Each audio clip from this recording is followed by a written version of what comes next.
Hello guys, welcome to my YouTube channel additive mathematics. Guys, जैसा कि हम पिछले लेक्चर में इंट्रोडक्शन कर चुके हैं, इंट्रोडक्शन हो चुका है हमारा मैट्रिसेस का, जिसमें हमने टाइप्स ऑफ मैट्रिसेस को डिस्कस किया है बहुत अच्छी तरीके से। हमने सारे diagonal matrix, unit matrix, scalar matrix, row matrix, column matrix सब कुछ डिस्कस किया। अगर आपने मेरा वो वाला वीडियो नहीं देखा हो तो गाइस प्लीज जाइए उसे देखिए, क्योंकि अगर आप उसको नहीं देखोगे तो आपको बेसिक समझ में नहीं आएगा मैट्रिक्स है क्या, ऑर्डर क्या है उसका। चलिए गाइस, आज की इस वीडियो में हम पढ़ने वाले हैं और करने वाले हैं एनसीईआरटी की एक्सरसाइज 3.1। उससे पहले मैं आपको कुछ बताना चाहता हूँ गाइस। अब आता है इक्वालिटी ऑफ मैट्रिसेस। मतलब इक्वालिटी ऑफ मैट्रिसेस का मतलब ये हुआ कि अगर मैट्रिक्स कुछ दो मैट्रिक्स हैं वो इक्वल कब होंगी, कौन सी ऐसी कंडीशन है, जरूरी कंडीशन है जिससे दो मैट्रिसेस इक्वल हो जाएंगी। तो मैंने यहाँ लिख रखा है उसकी condition, order of to matrices must be equal. मतलब जो उसका ऑर्डर है वो इक्वल होना चाहिए। मान लीजिए मैट्रिसेस है ए और बी, ये इक्वल तभी होगी जब इसका order p into q is equals to m into n, तब इक्वालिटी होल्ड होगी, मतलब तभी इक्वल होगी। और ये रिप्रेजेंटेशन हो गया a is equals to b। इस तरीके से हम रिप्रेजेंट करते हैं इक्वल मैट्रिसेस को। चलिए गाइस, अब हम डिस्कस करेंगे एनसीईआरटी का एग्जांपल पेज नंबर 63 पे। चलिए गाइस, बिना किसी देरी के करते हैं। देखिए ये वाला एग्जांपल है, बहुत आसान है, बिल्कुल इसी कांसेप्ट पे इक्वालिटी ऑफ मैट्रिसेस। मतलब इसमें इक्वल का साइन लगा दिया, इसका मतलब ये दोनों मैट्रिसेस इक्वल हैं। अगर जब दो मैट्रिसेस इक्वल हो जाती हैं तो उसके जो करस्पॉन्डिंग एलिमेंट्स हैं वो इक्वल हो जाते हैं। ठीक है गाइस, जैसे यहाँ आप देखिए इस एग्जांपल को, इसकी करस्पॉन्डिंग क्या है, ये है, इसकी करस्पॉन्डिंग ये है, इसकी करस्पॉन्डिंग ये है, इसकी करस्पॉन्डिंग ये है। तो मैंने क्या बताया, अगर इक्वल हो गए हैं वो तो उसके करस्पॉन्डिंग एलिमेंट्स भी इक्वल हो जाते हैं। तो यहाँ से हम करस्पॉन्डिंग एलिमेंट्स से इक्वेट करते हैं इसको। 2a plus b is equals to 5, फिर a minus 2b is equals to -3। इस तरह से 5c minus d is equals to 11, 4c plus 3d is equals to 24। उसने बोला a b c d की वैल्यू निकालना है। चलिए गाइस, बस सॉल्व कर लेते हैं इक्वेशन को। ये कितनी आ जाएगी, ये 2a, इसको सॉल्व करके 2 से मल्टीप्लाई करिए, इसको इस वाली इक्वेशन को 2 से मल्टीप्लाई कर दिए, इसको करेंगे तो आ जाएगा 4a 2b 8, ये आ जाएगा a minus 2b is equals to minus का 3। इसको सॉल्व किया, ये आ गया 5a, 8 में से गया 5, a की वैल्यू आ गई 1। अब a की वैल्यू इस वाली इक्वेशन में डाल दिए तो ये 1 minus 2b is equals to 3, तो 1 plus 3 is equals to 2b, b is equals to 2, a की वैल्यू 1, b की वैल्यू 2। अब यहाँ से इसको सॉल्व करिए, इस वाली इक्वेशन हम 3 से मल्टीप्लाई कर देते हैं सॉल्व करने के लिए। ये हो गया 15c माइनस का 3d इज इक्वल्स टू 11 3 33, और ये हो गया 4c plus 3d is equals to 24। अब इसको सॉल्व करिए गाइस, 15 4 19c, और ये आ गया 7 57, और 19 3 57, तो c की वैल्यू 3 आ गई। अब इस 3 को c की वैल्यू इसमें पुट कर दिए तो ये क्या आ गया 4 into 3, 4 into 3, जब हम इसको सॉल्व करेंगे तो 4 into 3 plus 3d is equals to 24। तो यहाँ से 3d is equals to 24 में से 12 गए, 24 में से 12 12, d is equals to 4। तो a की वैल्यू 1, b की वैल्यू 2, c की वैल्यू 3, d की वैल्यू 4। तो ये बस इक्वालिटी पे था क्वेश्चन, करस्पॉन्डिंग एलिमेंट्स हमने बस बराबर कर दिए जो मैंने आपको बताया। चलिए गाइस, अब हम करते हैं एग्जांपल। हमने ये वाला तो कर लिया, उसके बाद करते हैं स्टार्ट अपनी एक्सरसाइज 3.1, एनसीईआरटी की एक्सरसाइज 3.1। पहला क्वेश्चन पढ़िए गाइस, हमें मैट्रिसेस दे रखी है कुछ, उसमें हमें क्वेश्चन पूछ रखे हैं। ये सारे पूरी मैट्रिक्स की एक्सरसाइज 3.1 है, आप सारे क्वेश्चन कर सकते हैं सिर्फ लास्ट वाले को छोड़ के, क्योंकि वो आपसे शायद ना हो पाए। मैंने जितना भी कंसेप्ट लेक्चर नंबर 1 इंट्रोडक्शन में बताया था, इंट्रोडक्शन टू द मैट्रिक्स का, और ये इसमें हो जाएगा।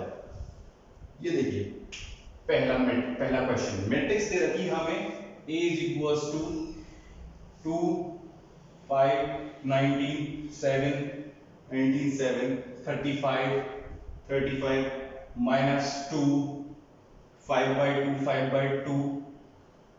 इस तरीके से हमें मैट्रिक्स दे रखी है 12 12 रूट 3 1 minus 5 रूट 3 1 minus 5 7।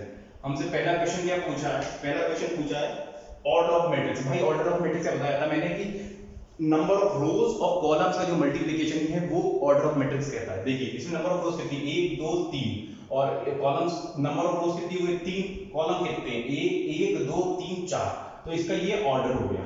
ठीक है। उसके बाद बताया पूछा है number of elements. Number of elements क्या बताया था मैंने, जो order number of rows into और number of rows into number of columns कर देते हैं, उससे जो हमें रिजल्ट मिलता है वो हमारा एलिमेंट्स होता है, मतलब 3 4 12 एलिमेंट्स हो गए।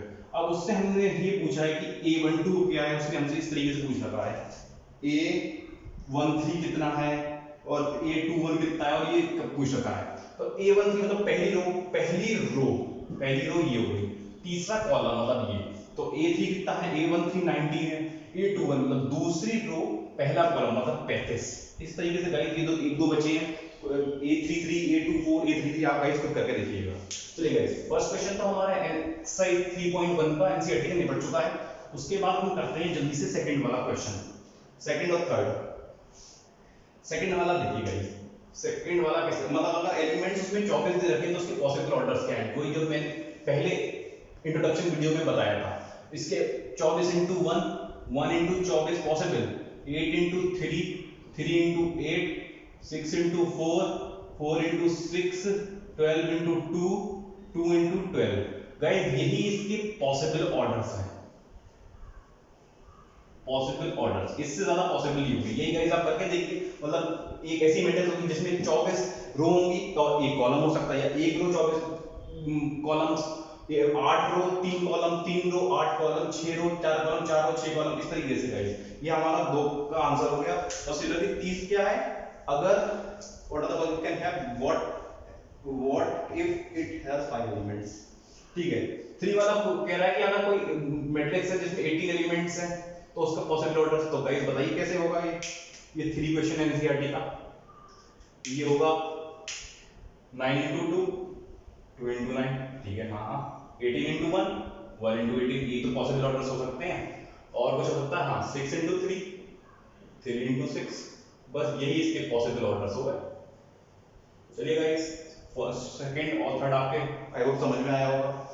फोर्थ क्वेश्चन क्या कह रहा है, कंस्ट्रक्ट 2 into 2 मैट्रिक्स, और हमें कुछ रिलेशन दे रखा है AIJ एलिमेंट्स के बारे में बता रखा है कि कुछ इस तरीके से है। तो हम इसका पहला वाला क्वेश्चन कर लेते हैं, पहला वाला फोर्थ का फर्स्ट पार्ट करते हैं, फिर बाकी तो बहुत आसान है गाइस, वैसे भी सीरियसली पूछता नहीं है, बाकी बकवास क्वेश्चन है। 2 into 2 हमें मैट्रिक्स बनानी है, 2 into 2 ये ध्यान में रखना, मतलब दो मैक्सिमम कॉलम हो सकते हैं, AIJ I plus j का होल स्क्वायर अपॉन 2, मतलब A11 A11 A12 A22 A21 A22, ठीक है। तो A11 कितना होगा 1 plus 1 2 4 स्क्वायर 2 आ गया, या A21 मतलब 3 plus 5 bye 2 A21 5 bye 2 A22 8 मतलब 4। तो गाइस इसमें हम 1 1 डालेंगे, इसकी वैल्यू डाली हमने, तो इसमें A2 और 1 लगाया यहाँ पे I की जगह, इस तरीके से मैंने तो हमें जो मैट्रिक्स मिल गई, रिक्वायर्ड मैट्रिक्स हो गई 2 5 by 2 5 by 2 4, ये हमारा आंसर हो गया गाइस। ठीक है गाइस, अब हम सेकंड और थर्ड पार्ट, सेकंड पार्ट में AIJ I by j दे रखा है हमें, I by j दे रखा है, बस कुछ नहीं करना है, कोई सिमिलर तरीके से I upon j कर देना गाइस इसके लिए। ठीक है, आपको ये समझ में आया हो गया, आ गया होगा। फिफ्थ वाला भी सिमिलर इसी तरीके का है क्वेश्चन, उसमें भी हमें रिलेशन दे रखा है, ये भी गाइस खुद करिएगा, ये बहुत आसान है, कुछ नहीं। हम मैं सिक्स्थ वाला कराता हूँ, सिक्स्थ वाले का फर्स्ट पार्ट कराते हैं, सेकंड कराता हूँ मैं आपको, सारे करा देता हूँ। चलिए सिक्स्थ का फर्स्ट पार्ट क्या दे रखा है हमें, इक्वल मैट्रिक्स के बारे में बता रखा है 4 3, हम एक बार में पहले नोट कर लेना है, फिर उसके बाद में हम कर लेंगे कि होंगे कैसे क्वेश्चन। ये y z1 5 इक्वल दे रखे हैं, तो करस्पॉन्डिंग एलिमेंट बराबर करो, x के करस्पॉन्डिंग 1, y करस्पॉन्डिंग 3, y के करस्पॉन्डिंग 4, z के करस्पॉन्डिंग 3। ठीक है गाइस, अब ये फर्स्ट क्वेश्चन हो गया। सेकंड क्वेश्चन क्या कह रहा है, ये क्वेश्चन बहुत अच्छा है, बहुत ही इंपॉर्टेंट क्वेश्चन है गाइस, क्योंकि इसमें हमें थोड़ा सा दिमाग लगाना है अपना, कि डायरेक्ट नहीं होगा। x plus y 5 plus z 2xy is equals to 6 5 8 2, बहुत इंपॉर्टेंट है गाइस, और ये सीबीएसई में आ चुका है। अगर ये इक्वल दे रखा है तो इसके करस्पॉन्डिंग एलिमेंट इक्वल बराबर करते हैं। x प्लस वाई किसके बराबर आ गया, 6 के बराबर आ गया, और x वाई किसके बराबर आ गया, 8 के बराबर आ गया, और 5 प्लस z वो आ गया हमारा 5 के बराबर। इसका मतलब z हमारा यहाँ से 5 plus z is equals to 5 z is equals to 0 आ गया, z हमारा 0 आ गया। अब हमें x और y की वैल्यू चाहिए, हमें x प्लस वाई हमें दे रखा है और x इंटू वाई दे रखा है।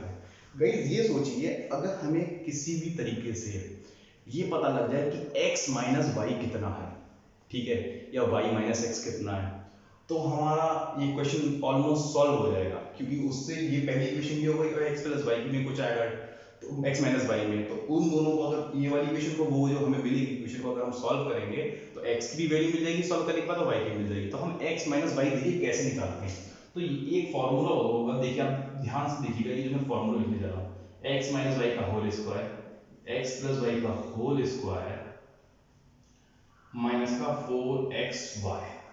ध्यान से देखिए ये फॉर्मूला क्या वैलिड है, चेक करिए, स्क्वायर इस तरफ जाके रूट बन जाएगा, ठीक है, आया समझ में। x प्लस वाई की वैल्यू हमें दे रखी है, वो कितनी है, 6 का स्क्वायर, 4xy कितनी है 8, मतलब 36 minus 32, x minus y is equals to plus minus 2, ठीक है। तो ये दूसरी इक्वेशन हो गई, ये पहली इक्वेशन हो गई गाइस, ठीक है। उसके बाद एक बार हम x माइनस वाई को क्या लेंगे, प्लस 2, ठीक है, एक बार लेंगे x माइनस वाई को माइनस 2। तो जब हमने प्लस 2 लिया तब हम सॉल्व करते हैं तो क्या मैट्रिक्स बन सकती है, तो पहली इक्वेशन क्या है, x plus y is equal to 6, जब हमने प्लस 2 लिया तो आगे x minus y is equal to 2, तो x यहाँ से 2x is equal to 8, x की वैल्यू क्या आ गई 4 आ गई, और यहाँ से y कितना आ गया, y आ गया हमारा 2। अब सिमिलर तरीके से वही हम x minus x plus y हमारा 6 दे रखा है, x माइनस वाई हम कितना ले रहे हैं, माइनस का 2 ले रहे हैं, तब देखते हैं कितना आ रहा है, 2x इक्वल्स टू 4, x की वैल्यू तो 2 आ गई, y की वैल्यू कितनी आ गई, y की वैल्यू आ गई 4। तो गाइस ये देखिए हमारा क्वेश्चन ऑलमोस्ट सॉल्व हो चुका है, और ये बहुत ही इंपॉर्टेंट क्वेश्चन है।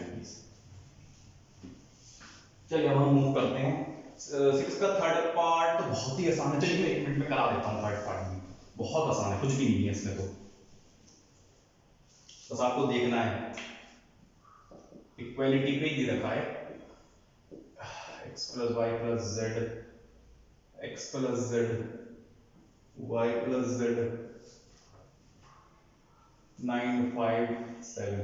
पहली इक्वेशन देखिए, इक्वालिटी जब करस्पॉन्डिंग एलिमेंट्स बराबर करिए, अगर इक्वल देगा x plus y plus z is equals to 9।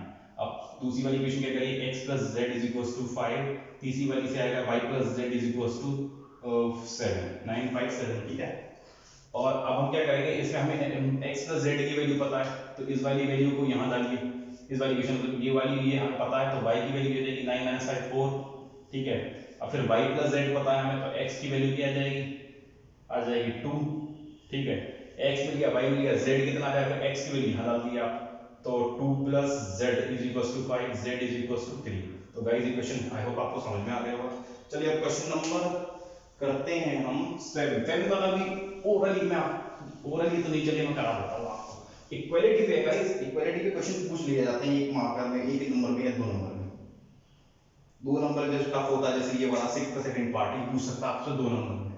7th वाला a minus b, 2a minus b, 2a plus c, 3c plus b is equals to -1 0। A b c d निकालना है, 5 13। हमें चाहिए क्या यहाँ से, a b c d की value चाहिए, ठीक है गाइस। करस्पॉन्डिंग एलिमेंट्स इक्वल करिए जो मैंने आपको बताया था, हाँ ठीक है। फिर 2a minus b is equals to 0, ठीक है। अब इन दोनों इक्वेशन को सॉल्व करना है, कैसे सॉल्व करें, इसको 2 से मल्टीप्लाई कर दो, तो ये क्या बन गई, 2a minus 2b is equals to 2, और ये बन गया 2a minus b is equals to 0। अब जब इस इक्वेशन सॉल्व तो करना आता होगा आपको, तो ये चीज कट गई, तो ये minus b is equals to 2, b is equals to -2, b 2 आ गया तो ए की वैल्यू क्या आ जाएगी, बी माइनस 2, तो 2a is equals to minus 2, minus 2 जाके ए की वैल्यू आ गई माइनस 1। ठीक है, अब सिमिलरली इसी तरीके से सॉल्व करो, 2a plus b is equals to 5, equate a की वैल्यू कितनी है माइनस 2 माइनस 1, तो ये c कितना आ जाएगा, c is equal to 5 plus 2 7। ठीक है, फिर 3c प्लस d को इक्वेट करो 13, c की वैल्यू मैंने क्या निकाली 7, 3 into 7 plus d is equals to 13, d is equals to 13 minus 21, d is equals to minus का 8। चलिए गाइस 7th वाला क्वेश्चन भी हो चुका है। अब हम देखते हैं 8th वाला क्वेश्चन। 8th वाला क्वेश्चन देखिए, दे रखा है if A is a square matrix, if उसका ऑर्डर दे रखा है m into n। मैंने क्या बताया था पिछले लेक्चर में कि स्क्वायर मैट्रिक्स वो मैट्रिक्स होती है जिसमें number of rose number of columns के बराबर होते हैं। अगर number of rose number of columns के, अगर नंबर ऑफ रोज m है और नंबर ऑफ कॉलम्स n है, तो ये तब होता है जब नंबर ऑफ रोज और नंबर ऑफ कॉलम्स के बराबर होते हैं। तो option number c is the right answer. फिर देखते हैं हम लोग 9th वाला क्वेश्चन, 9th वाला, which of the following values of x and y makes a pair of matrices equal। Equal दे रखा है, ठीक है, तो आप करिएगा, देखिए होगा कैसे क्वेश्चन ये 9th वाला। 3x plus 7 y plus 1 5 2 minus 3x 0 8 4 y minus 2। ठीक है गाइस, अब इक्वल दे रखा है, इक्वेट करिए 3x plus 7 is equals to 0, x की वैल्यू माइनस 7 बाई 3।